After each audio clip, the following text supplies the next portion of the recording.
Bismillahirrahmanirrahim. Assalamualaikum warahmatullahi wabarakatuh. Alhamdulillah, kita akan mengawali perkuliahan kita di mata kuliah BK, BKI, Individu Anak Berkebutuhan Khusus.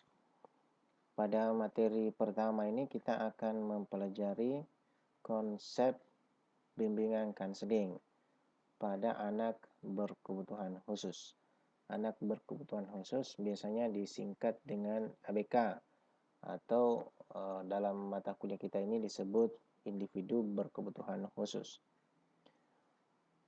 Pada pertemuan kali ini kita akan membahas 4 poin mendasar. Yang pertama latar belakang, kemudian yang kedua pengertian BK pada ABK, kemudian fungsi dan tujuan. Kita mulai membahas latar belakang. Kenapa kemudian mata kuliah ini penting? Kenapa kemudian program layanan bimbingan kanseling Islam pada individu berkebutuhan khusus diperlukan? Yang pertama, pada masyarakat kita masih melihat, kita masih mendengar bahwa individu berkebutuhan khusus atau ABK itu seringkali dikategorikan sebagai individu yang diberi kutukan dari Tuhan atau kutukan dari makhluk gaib. Kemudian ada juga yang menyebutkan sebagai penyakit menular, penyakit orang tuanya pernah mengidap penyakit tertentu, akhirnya kemudian turun kepada anak-anak mereka. Kemudian ada juga yang kemudian menyebut sebagai individu gila. Ya, gila. Gila di sini berbeda dengan yang schizofren. Ya. Ini anggapan-anggapan yang muncul dari masyarakat. Setidaknya ada 3 ini, dan biasanya kita akan temukan yang lain. Tapi setidaknya ada 3 anggapan atau asumsi masyarakat terkait dengan mereka yang disebut dengan anak berkebutuhan khusus atau individu berkebutuhan khusus. Sementara bagi ABK tersebut, apa yang diinternalisasi dalam dirinya, mereka biasanya akan menganggap atau merasakan kecemasan dan merasa terancam. Ya, jadi mereka menganggap dirinya itu makhluk yang lemah, makhluk yang susah diterima oleh masyarakat, makhluk yang terpinggirkan, makhluk yang terisolasi, karena makhluk yang unuseful atau yang tidak bermanfaat. Biasanya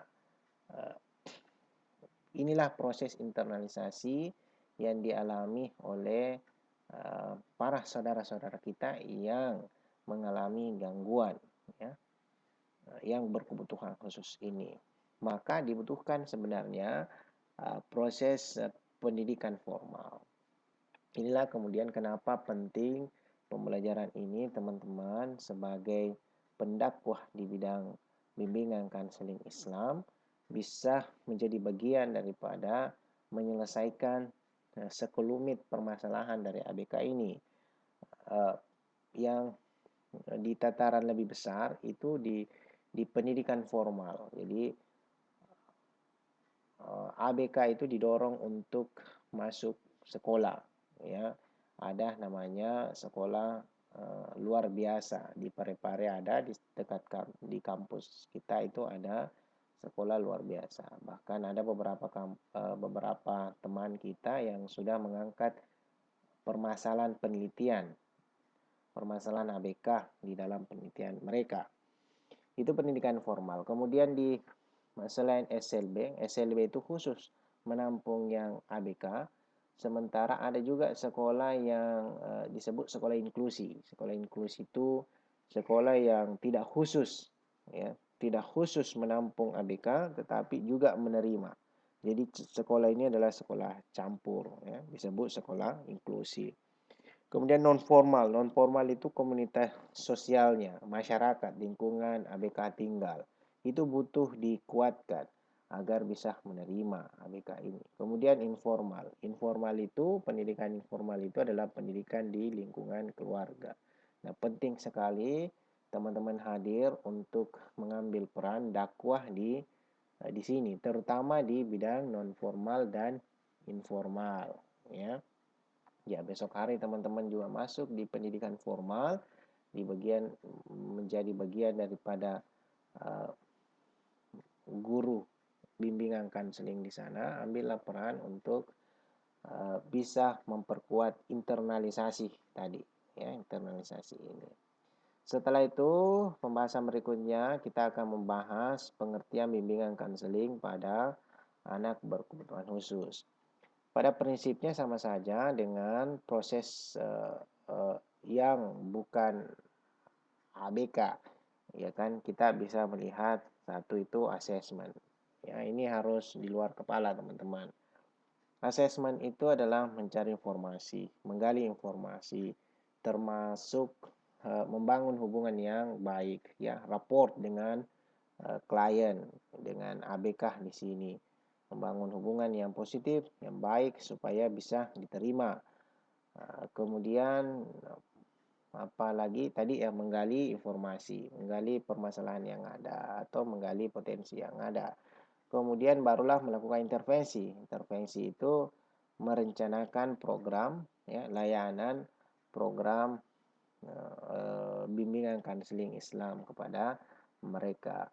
Setelah itu, ya, pengakhiran atau mengevaluasi kegiatan layanan. Setelah itu tindak lanjut. Nah, ini siklusnya, ini prosesnya standar dalam pemberian bimbingan kanseling Islam. Ya, intervensi itu bisa bagiannya bagaimana pendekatan-pendekatan, misalkan behavioristik, ya, salah satunya token ekonomi, atau misalkan psikoanalisis, ada kanseling klinis, ya, itu bisa dilakukan. Itu prosesnya. Ya, untuk apa itu semua? Kan untuk menjawab masalah dan atau potensi yang ada.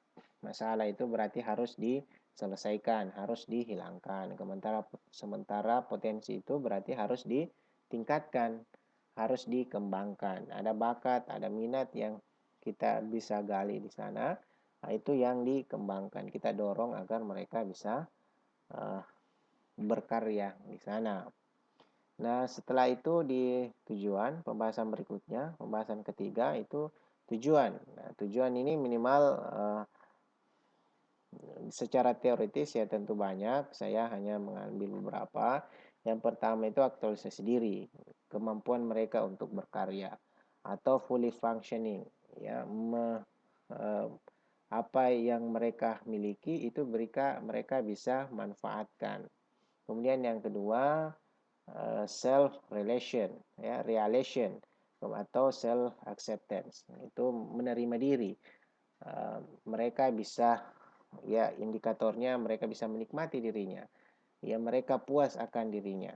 Nah, itu tujuan daripada program pemberian layanan bimbingan kanseling Islam kepada mereka. Kemudian yang kedua, fungsinya layanan, pemberian layanan bimbingan kanseling Islam terhadap individu berkebutuhan khusus. Setidaknya kita bisa temukan satu, pencegahan, ya, mencegah pada kasus-kasus yang misalkan salah satunya itu tunalaras. Ya, nanti kita belajar apa itu tunalaras. Yang ringan itu masih bisa dilakukan pencegahan, atau hiperaktif, anak yang hiperaktif itu juga termasuk. Ini masih bisa diberi program-program pencegahan, fungsi-fungsi pencegahan. Kemudian pemahaman. Pemahaman di sini adalah ke ABK-nya sendiri. Dia ada 3. Pemahaman itu bisa diberikan ke ABK sendiri. Kemudian yang kedua bisa diberikan ke lingkungan kecilnya. Lingkungan kecilnya itu berarti keluarganya. Kemudian yang ketiga adalah lingkungan yang lebih luas. Lebih luas itu maksudnya masyarakat yang ada di sekitarnya. Program bimbingan kanseling apa yang bisa diberikan untuk ketiga ini, ya, ke individu itu sendiri, ke keluarga kecilnya, di lingkup keluarga, kemudian lingkup yang lebih luas. itu masyarakat yang ada yang tinggal bersama di mana ABK tersebut tinggal. Kemudian perbaikan, ya, usaha-usaha perbaikan yang bisa dilakukan, kemudian pengembangan dan penyaluran. Nah, ini fungsi yang bisa dilakukan oleh adik-adik dalam kaitannya dengan pemberian layanan bimbingan konseling Islam terhadap ABK. Demikian untuk materi ini, kita akan mendiskusikannya. Mudah-mudahan bisa dipahami dan bermanfaat. Wassalamualaikum warahmatullahi wabarakatuh.